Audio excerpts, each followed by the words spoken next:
The house was quieter than it had ever been. Not just silent-empty. My husband Robert had passed away a week ago, and every clock tick, every creak in the wooden floor echoed like thunder in my ears. For 38 years, we shared this house. We built it with laughter, arguments, Sunday morning coffee, and dreams we passed back and forth like folded love notes. Now it was just me. That morning, I was supposed to meet with our lawyer to finalize the reading of Robert's will. Our daughter Olivia and her husband Aaron were going to join me at his office later that afternoon. They'd been staying with me ever since the funeral. Olivia said it was to help me settle things, but honestly, I think they were more interested in what Robert left behind. I couldn't blame them entirely. Robert had built a modest empire over his lifetime, 3 small businesses, some investments, the house, and his vintage car collection. He always said, "What's mine is yours, darling," and one day for Olivia too. I got dressed in silence. Tying the scarf Robert had given me last Christmas, I looked in the mirror, took a deep breath, and grabbed my purse. The car keys were already in my hand when I suddenly stopped cold. The will, I had forgotten the envelope. It had been sitting on Robert's writing desk in his old study, neatly tucked into a brown leather folder marked personal. I was halfway down the driveway when I turned around. The front door was still unlocked. I pushed it open slowly, planning to slip in quietly, grab the will, and leave again. That's when I heard them. Olivia's voice, sharp, bitter. "I swear to God, if she lives another year, I'll go insane." Aaron chuckled. "She won't. Grief takes out old people fast, and she's barely eating.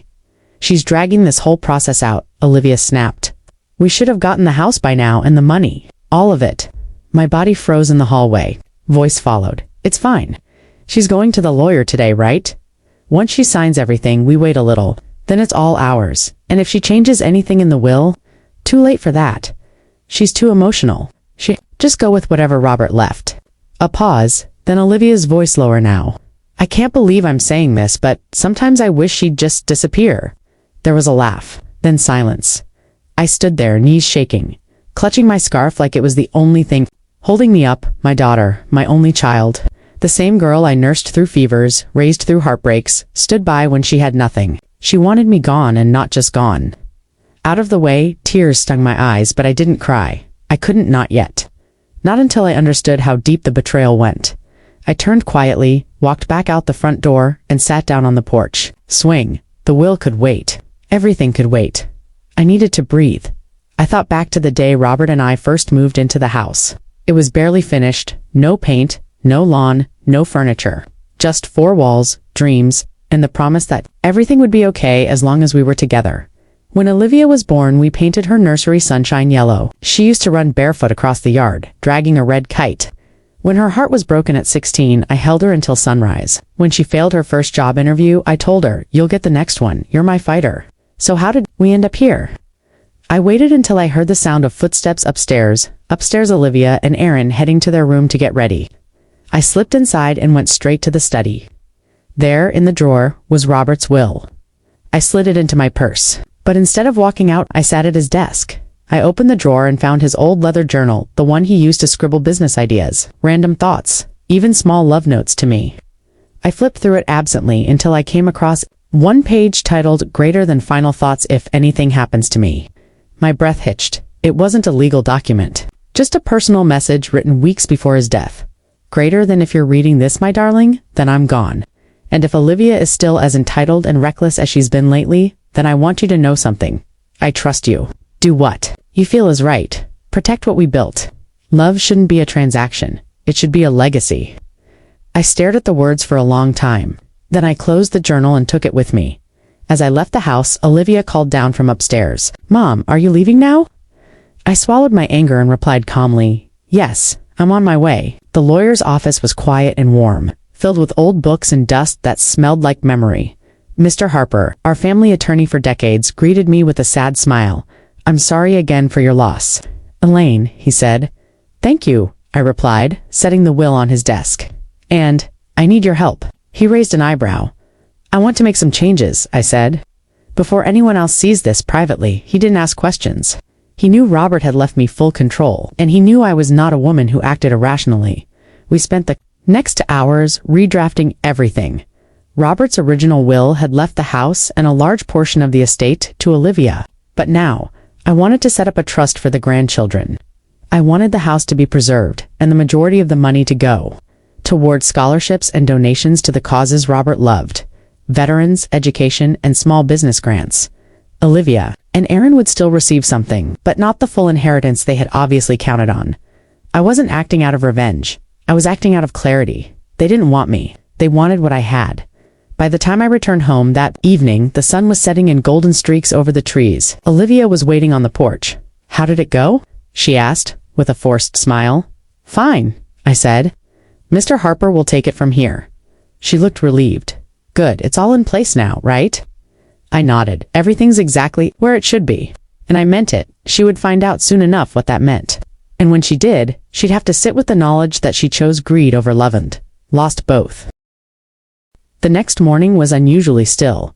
The kind of quiet that sits heavy in the air, where even the birds seem unsure whether they should be singing. I was in the kitchen, slowly stirring a pot of oatmeal, my mind oddly calm. I'd already spoken. To Mr. Harper, the new will had been signed, witnessed, and secured. My husband's legacy was safe now, in the hands of opportunists, but in the hands of purpose.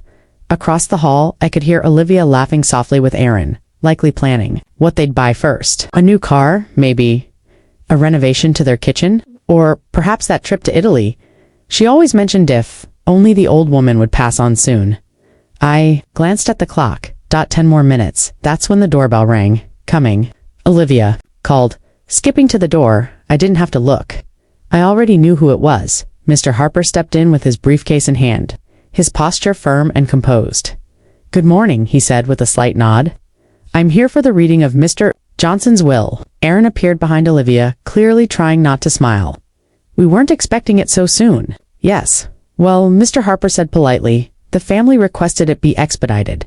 "Family?" Olivia asked, blinking. "But Mom's the only one here."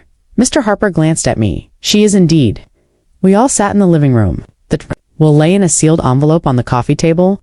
Olivia looked at it like it was a Christmas gift she'd waited all year for. Aaron kept glancing between her and the lawyer, practically rubbing his hands. "I'll begin," Mr. Harper said. Opening the envelope, he cleared his throat. "Greater than I, Robert William Johnson, being of sound mind and body, declare this to be my last will and testament. I appoint my wife, Elaine Margaret Johnson, as the sole executor of my estate, and grant her full power to amend or manage my estate as she sees fit."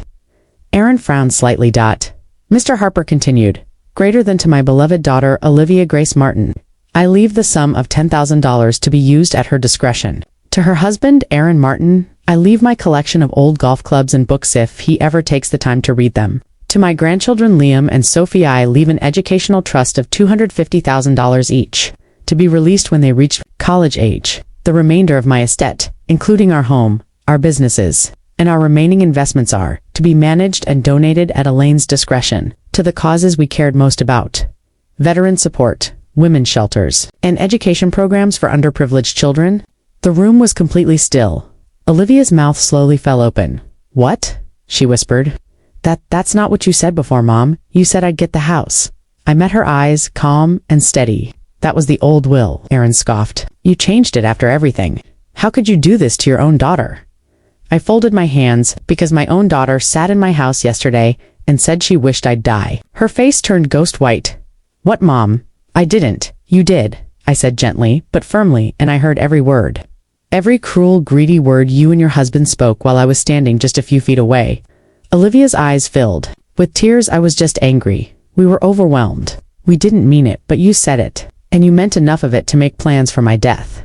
Mr. Harper began packing his documents. "If there are no questions, I'll be on my way. Everything has been processed legally." Aaron stood abruptly. "This is theft. You stole what's ours." I raised my chin. "No. I protected what was never yours to begin with." Olivia clutched the armrest. "I'm your daughter, yes," I said softly, "and I raised you with love. I gave you everything. But somewhere along the way, you started seeing me as a burden, as something standing between you and your next big reward. That's not love. That's entitlement." For a long, painful moment, she didn't speak. Aaron stormed out of the room. Olivia sat frozen. Stunned, I rose to leave, pausing at the hallway. "I left you something," I said over my shoulder. "The $10,000, that's not to hurt you, because even after everything, you're still my child. But the rest, that will serve people who need it. People your father would be proud to support." She didn't move. The days that followed were quiet. Olivia and Aaron packed their things by the end of the week. No dramatic scenes, no apologies, just silence. And I was okay with that one morning. As I walked through Robert's old study, I opened the window and let in the breeze. His journal still sat on the shelf. I opened it again to the page that had changed everything. Greater than protect what we built. Love shouldn't be a transaction. It should be a legacy. His words echoed in my heart. 3 months later, I sat at a scholarship award ceremony for underprivileged teens. One of the recipients, a bright girl named Janelle, gave me a long hug and whispered, "You changed my life." I smiled. Robert would have been proud in that moment. I understood something deeply. Legacies aren't measured in square footage or bank accounts. They're measured in what we leave behind in the hearts of others. One afternoon, I received a letter in the mail from Olivia, Mom. I've thought about what happened every day since we left. At first, I was furious. But the more I sat with it, the more I realized you were right. I did become entitled. I did forget how hard you and Dad worked. I didn't even see you as a person anymore, just an obstacle. I don't know how to ask for forgiveness, but I miss you. The kids miss you too. They ask about Grandma. I hope one day you'll let me earn your trust again, love. Olivia. I folded the letter quietly. I wasn't ready to respond yet, but I didn't throw it away because forgiveness, like legacy, takes time. And sometimes the most powerful answer is the one we take our time giving.